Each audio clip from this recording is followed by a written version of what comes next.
欢迎收看华尔街电视评论。李强知道坏消息即将到来。南华早报评论版：中国的贸易数据显示，经济复苏形势严峻，需要更加关注国内市场。与去年同期相比，今年5月的出口额下降了 7.5%， 进口额下降了 4.5%。尽管以人民币计算，出口额下降了 0.8%， 进口额增长了 2.3%， 但这些数据仍然表明经济复苏步伐疲软。市场对未来经济走势持不同看法，制造业采购经理人指数显示收缩和增长的矛盾信号。面对失业问题、外国投资者信心不足以及地方政府债务水平的挑战，中国政府采取了打击不公平竞争和垄断的措施，以改善外国投资者准入。这些举措旨在建立一个统一的国内市场，以推动政策和恢复投资者信心。中国经济正面临重组不同行业和部门的关键时刻，虽然有人被解雇，但也在创造新的工作岗位。然而，年轻人失业对于人口众多的中国来说，并不是一个好兆头。在经济增长的关键时刻，人民银行面临降息的压力，但可能还有其他工具可供运用，比如降低银行存款准备金率，以释放流动资金进入经济。政府需要将增长、就业创造和安全放在政策规划的核心位置，以推动经济的发展。德国飞行员只是把北约的战术船递给了中国吗？外交政策：欧洲需要停止低估中国蓬勃发展的军事实力对其安全构成的威胁，特别是当其与北京对现有全球秩序的修正主义观点结合在一起时，欧洲的安全和繁荣就依赖于这一秩序。如果欧洲希望保持和平与安全，它的漫不经心态度需要迅速改变。欧洲对中国军事野心的冷淡态度很容易解释。首先，最有可能的军事对抗围绕台湾的冲突可能最终演变为东亚的高强度战争，主要被视为美中之间的斗争。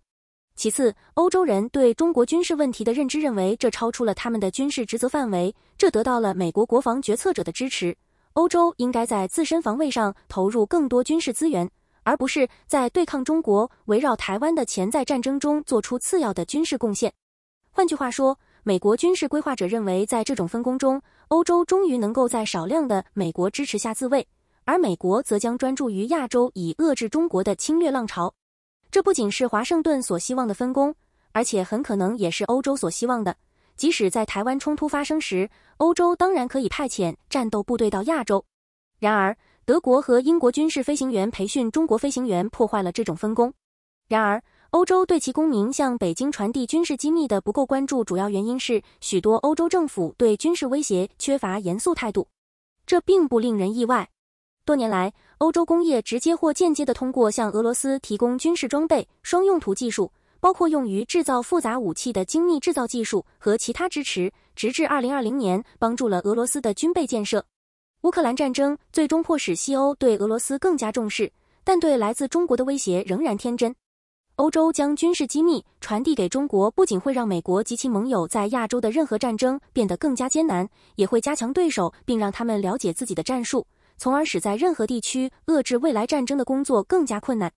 这就是为什么欧洲担心俄罗斯而不担心中国是错误的。美国在东亚与中国潜在战争中所需的军事装备，正是欧洲为了维持对俄罗斯充足威慑所需要的军事装备。这包括精确制导弹药、远程防空系统、无人机、用于情报、监视、侦察、ISR、电子战、预警和空中加油的飞机、网络侦察能力以及基于空间的 ISR 平台。华盛顿根本没有足够的这些高端平台和能力来供应，而欧洲所做的任何有助于中国的行为，都意味着美国需要将更多装备转移到亚洲。尽管乌克兰的事件唤醒了他们，但欧洲国家，特别是德国，在重新投资这些高端能力方面进展缓慢。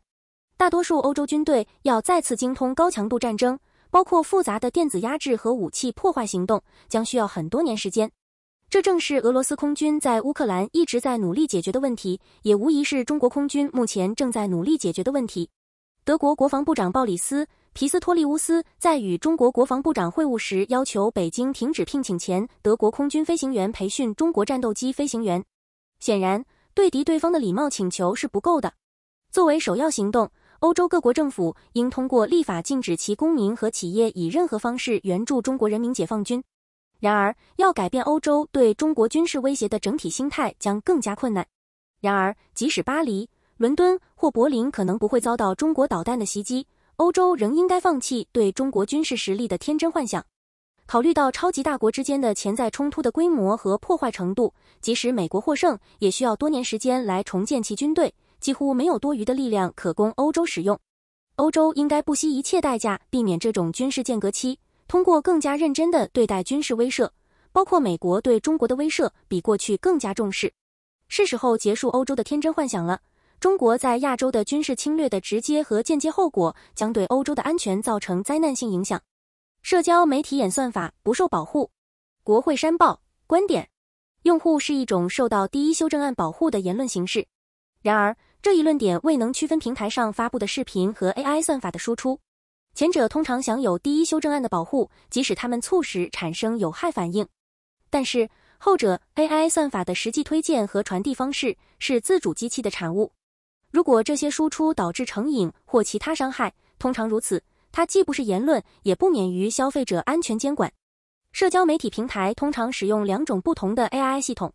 第一种用于内容审核，决定哪些用户内容可以在平台上发布，哪些应该被拒绝。平台在这方面拥有广泛的自由裁量权，无论是自动化还是人工审核。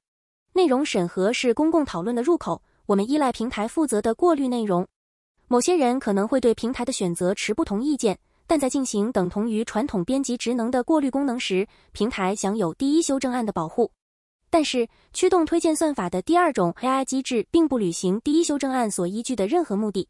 AI 的内部运作只是执行特定功能的计算机代码，它不使用人类可理解的语言进行沟通。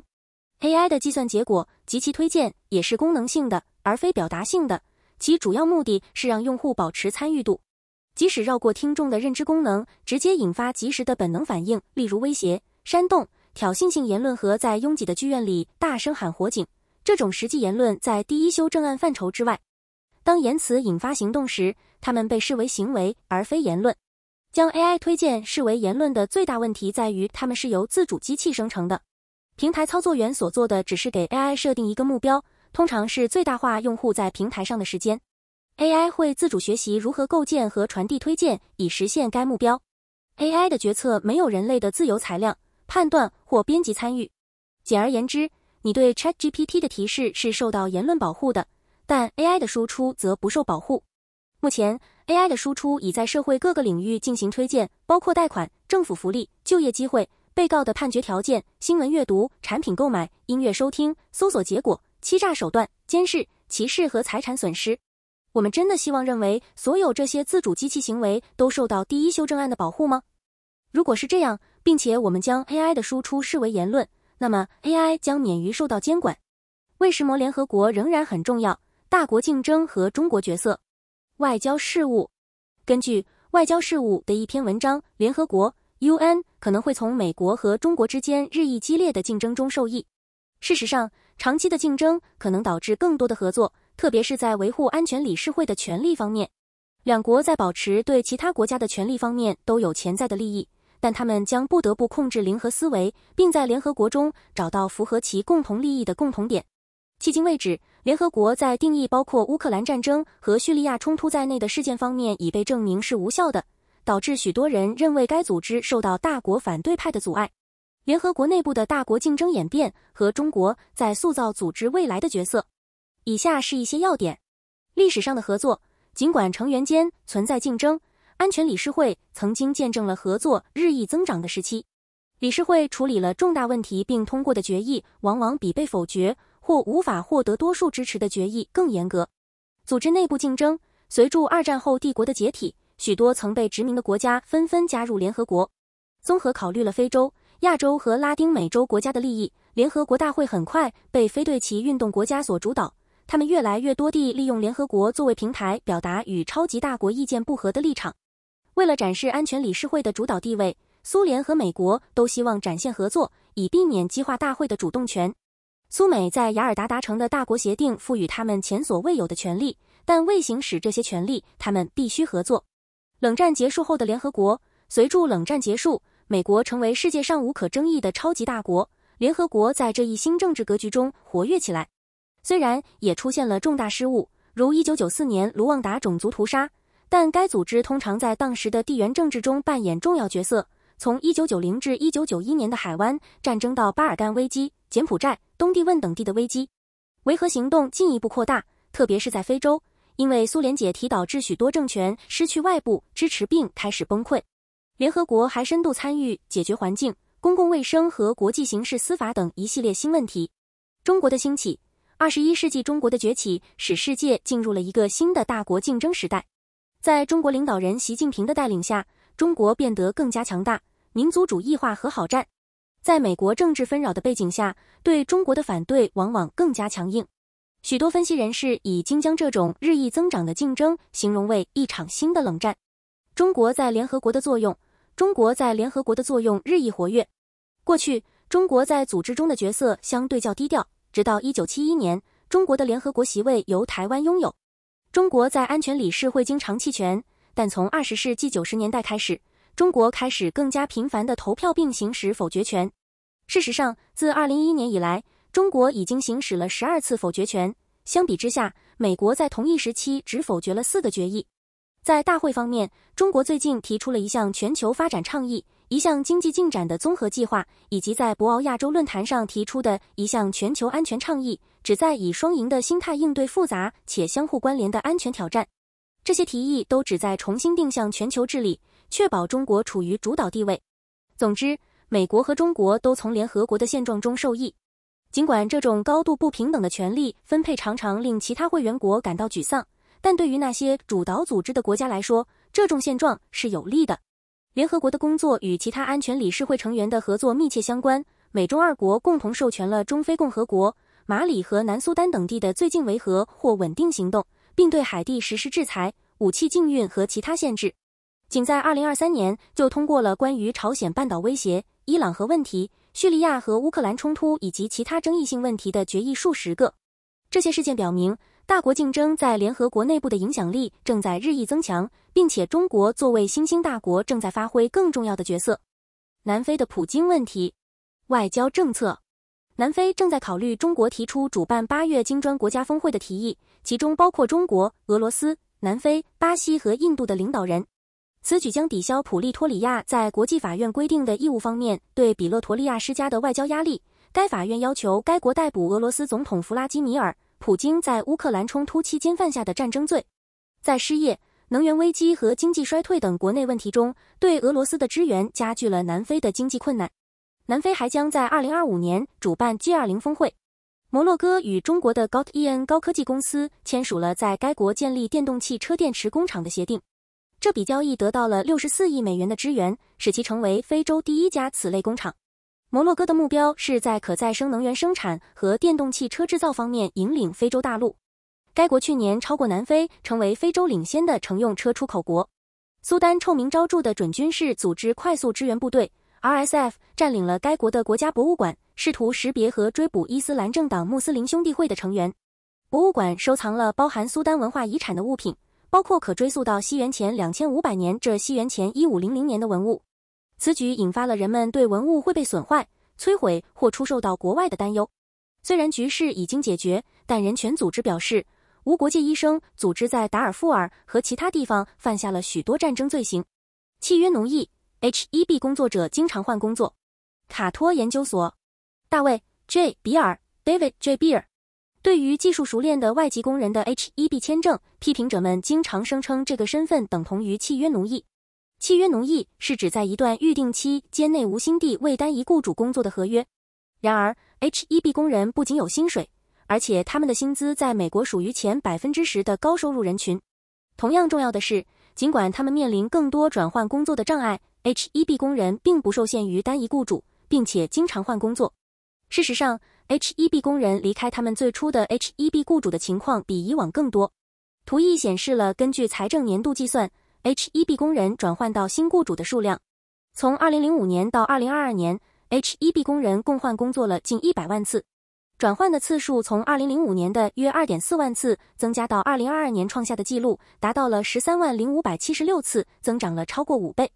实际上 HEB 转换工作比首次开始 HEB 就业更为普遍。2022年，约 51% 的所有以新雇主开始的 HEB 工人都是从其他美国雇主挖角来的现有 HEB 工人。这意味着美国雇主更有可能聘请已经在美国以 H-1B 身份工作的 H-1B 工人，而不是聘请尚未拥有 H-1B 身份的新 H-1B 工人。这种转换增加的原因有多种可能。